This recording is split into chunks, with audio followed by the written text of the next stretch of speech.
عاجزی کرو گے نبی فرماتے ہیں رب تعالیٰ تمہیں بلندی عطا فرمائے۔ بسم اللہ الرحمن الرحیم، اللہم صلی علی سیدنا و مولانا محمد وعلی آل سیدنا و مولانا محمد وبارک وسلم وصلی علیہ۔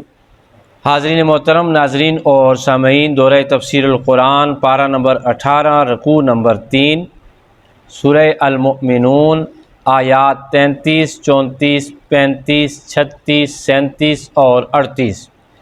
اللہ تعالیٰ کی پاک بارگاہ میں دعا ہے کہ وہ ہمیں قرآن حکیم کے اس علم کو سیکھ کر عمل کی توفیق بھی عطا فرمائے، اور ہم سب دعا کرتے ہیں اللہ ہمارے گناہ معاف فرمائے، اور اللہ تعالیٰ مرتے دم ہم سب کی زبانوں پہ جاری فرمائے اشہد ان لا الہ الا اللہ وحدہ لا شریک لہ واشہد ان محمدا عبدہ ورسولہ۔ گزشتہ سبق میں جو رکوع نمبر 2 تھا اس کی آخری 2 آیات کا صرف ہم نے ترجمہ کیا تھا، اور وعدہ کیا تھا کہ نیکسٹ لیسن میں ہم یہ سیکھیں گے کہ ان آیات میں جن پیغمبر کا ذکر ہوا ہے وہ کون سے پیغمبر ہیں اور وہ کون سی قوم ہے جس کی طرف وہ مبعوث ہوئے۔ فرماتا ہے وہ ثم انشأنا من بعدہم قرنا آخرین، پھر ہم نے پیدا فرما دی ان کے غرق ہونے کے بعد ایک دوسری جماعت۔ یہ تھی جی قوم عاد۔ یہ کیا تھی؟ قوم عاد تھی۔ فارسلنا فیہم رسولا، پھر ہم نے بھیجا ان میں ایک رسول۔ یہ کون سے رسول تھے جی؟ یہ تھے حضرت ہود علیہ السلام۔ منہم، انہی میں سے، ان اعبدوا اللہ، تو یہ کہ انہوں نے ان کو کہا کہ اللہ کی عبادت کرو، ما لکم من الہ غیرہ، نہیں ہے تمہارا کوئی خدا اس کے سوا، افلا تتقون، کیا تم شرک کے انجام سے نہیں ڈرتے؟ یہ ان کا تبلیغی واز تھا جو قوم عاد کو حضرت ہود علیہ السلام کر رہے ہیں۔ اب قوم نے کیا جواب دیا؟ قوم نے جواب دیا وقال الملأ من قومی، جیسا کہ حضرت نوح علیہ السلام کی قوم کے سرداروں نے اس قوم کو ہدایت کی طرف آنے سے روکا، ایسے ہی حضرت ہود علیہ السلام کی قوم کے سردار جو تھے انہوں نے ان کی قوم کے لوگوں کو ہدایت کی طرف آنے سے روک دیا۔ سورہ اعراف میں قوم عاد کا ذکر کچھ اس طرح ہے، خدا تعالیٰ ارشاد فرماتا ہے وَإِلَىٰ عَادٍ أَخَاهُمْ هُودًا، اور ہم نے قوم عاد کی طرف انہی میں سے ان کا بھائی حضرت ہود علیہ السلام کو بنا کر بھیجا رسول، یعنی ان کو ہدایت کے لیے ہم نے بھیجا۔ یہ جو قوم تھی یہ کہاں پہ آباد تھی؟ یمن اور عمان کے درمیان ایک جگہ تھی، بہت بڑا علاقہ تھا، احقاف اس کا نام ہے، وہاں پہ یہ قوم آباد تھی۔ اتنے خوبصورت سرسبز و شاداب کھیت اور پھل اور پانی، اور ان کے اپنے جو جسم تھے وہ اتنے طاقتور تھے۔ علامہ جلال الدین سیوطی رحمۃ اللہ تعالیٰ علیہ تفسیر در منصور میں لکھتے ہیں کہ ہر جو بندہ تھا ان کا اس کا قد 12 ہاتھ تھا، یعنی 12 گز لمبا وہ بندہ، بڑے لمبے لمبے چوڑے چوڑے ان کے کندھے تھے، سینے تھے، بڑے خوبصورت ان کے جسم تھے، بڑے مضبوط تھے۔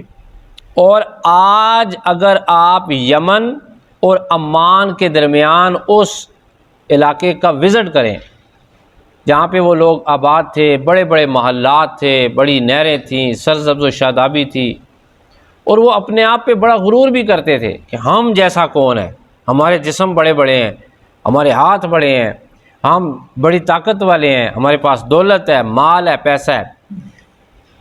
آج وہ جگہ ویرانی کا منظر پیش کر رہی ہے، ریت ہی ریت ہے اور ٹیلے بلند نظر آتے ہیں، لگتا ہے یہاں پہ رہا ہی کوئی بھی نہیں۔ جب بھی انسان کے پاس نعمت آئے انسان کو کبھی غرور نہیں کرنا چاہیے۔ انہوں نے غرور کیا، آج ان کی نشان مٹ چکے ہیں، ان کی تعریف ختم ہو گئی ہے، ان پر خدا کی لعنتیں نازل ہو رہی ہیں، ان پر ایسا عذاب آیا۔ عذاب ہم اگلے لیکچر میں پڑھیں گے کہ ان پر کون سا عذاب آیا۔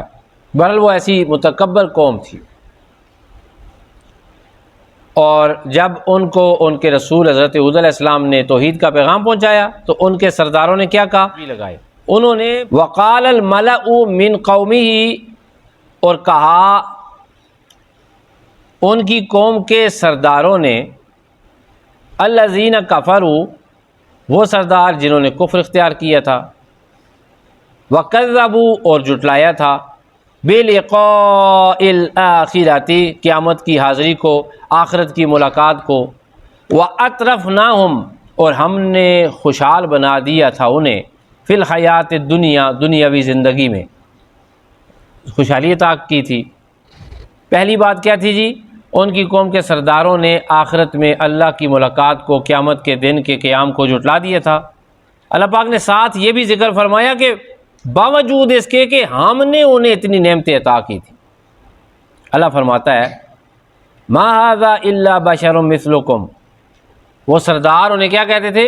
اے لوگو، نہیں ہے یہ مگر ایک بشر تمہاری مانند۔ یہ دوسرا رد ہے۔ تیسرا، اللہ پاک معاف فرمائے، جس وقت بندے کے اندر دل میں تکبر آ جائے، انسان کے دماغ کا خیال خراب ہو جائے، انسان خراب ہو جاتا ہے۔ کہتے ہیں خیال درست ہوگا تو انسان درست ہے۔ وہ ان کو مزید کنونس کر رہے تھے، کیا کہہ رہے تھے؟ یاکل مما تاکلون منہ، یہ کھاتا ہے وہی خوراک جو تم کھاتے ہو، ویشرب مما تشربون، اور پیتا ہے اس سے جو تم پیتے ہو۔ پہلے کہا کہ پیغمبر تمہارے جیسا ہی ہے، یہ پیغمبر آپ جیسا، یہ کیسے ہو سکتا ہے کہ تمہارے جیسا کوئی اور پھر تمہیں کسی اور دین کی طرف بلائے؟ یہ تمہاری طرح کھاتا پیتا ہے۔ دوبارہ وَلَئِنْ أَطَعْتُمْ، اگر تم پیروی کرنے لگے، بَشَرًا مِثْلَكُمْ، اپنے جیسے بشر کی، إِنَّكُمْ إِذًا لَخَاسِرُونَ، تب تم بہت زیادہ نقصان اٹھانے والے ہو جاؤ گے۔ ان کو غلط فہمیوں کی طرف لے کے آئے، روشنی سے نکالا۔ اب وہی قوم تھی نا، تاریخ تو ان کو یاد تھی، اپنے باپ اور دادا سے سنتے تھے کہ ان سے پہلے حضرت نوح علیہ السلام تھے، اور نوح علیہ السلام کی قوم نے بھی ان کو جو ہے وہ ان کے پیروکاروں کو گمراہ کیا، نوح علیہ السلام کی قوم کے سرداروں نے، کہ وہ نوح علیہ السلام بھی انہی میں سے آئے تھے۔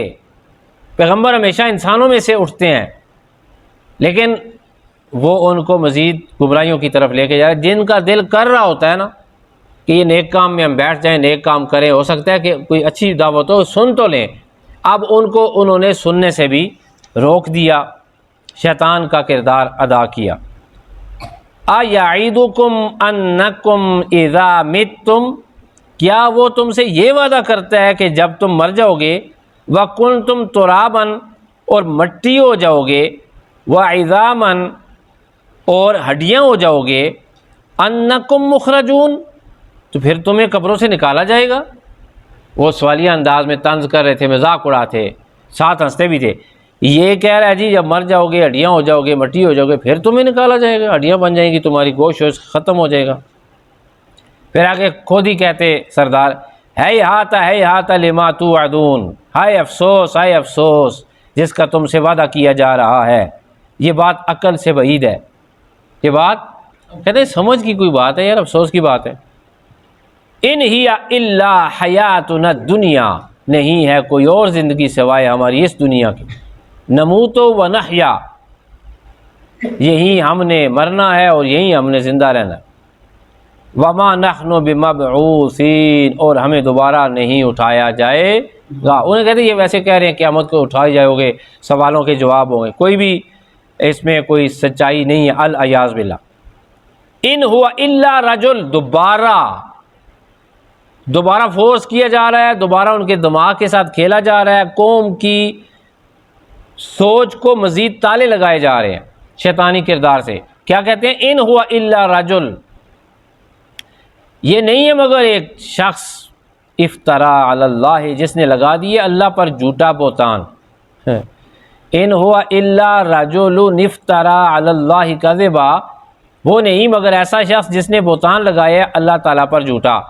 بھائی پیغمبر کے بارے میں کہہ رہے ہیں کہ ہم اللہ کو تو مانتے ہیں اور اس کو نہیں مانتے، یہ اللہ تعالیٰ پر جھوٹا بہتان لگا رہا ہے، العیاذ باللہ۔ وَمَا نَحْنُ لَهُ بِمُؤْمِنِينَ، اور ہم تو قطعاً اس پر ایمان نہیں لائیں گے. یہ ویسے کہہ رہے کہ اللہ نے یہ کہا، یہ جھوٹ بول رہے ہیں. الیاذ باللہ، الیاذ باللہ، استغفر اللہ. میرے پیارے دوستو، آج کے درس میں سیکھنے کی بات کیا ہے؟ آج کے درس میں سب سے پہلے سیکھنے کی بات یہ ہے کہ اللہ تعالیٰ جو بھی کسی کو نعمت دے، کوئی نعمت بھی، صحت کی ہے، کپڑے اچھے پہنے ہیں، اللہ پاک نے عبادت کے لیے رات کو توفیق دے دی ہے، خدا تعالیٰ نے کوئی اچھا فیصلہ کرنے کے لیے آپ کو عقل دے دی ہے، اللہ پاک نے آپ کو مضبوط بات کا قائل بنا دیا ہے، کوئی بھی نعمت خدا نے، دولت دے دی ہے، بچے دے دیے ہیں، عزت دے دی ہے، تو شیطان آپ کو کہے گا کہ تجھ سے زیادہ پاورفل کوئی نہیں، تو بڑا ہے، تجھ جیسا کوئی نہیں، بس یہ دل میں خیال رینگے گا، آئے گا خیال. اس وقت کیا کرنا ہے؟ لا حول ولا قوت الا باللہ العلی العظیم. اللہ تعالیٰ تکبر سے محفوظ فرما. ان لوگوں کو بھی خدا نے صحت دی تھی، تکبر کرتے تھے، آج ان کے نشان بھی باقی نہیں، اچھی تعریف بھی باقی نہیں. عاجزی کرو گے، نبی فرماتے ہیں رب تعالیٰ تمہیں بلندی عطا فرمائے. اچھا، دوسرا سبق ہمیں یہ ملتا ہے کہ خدا تعالیٰ کتنا کریم ہے.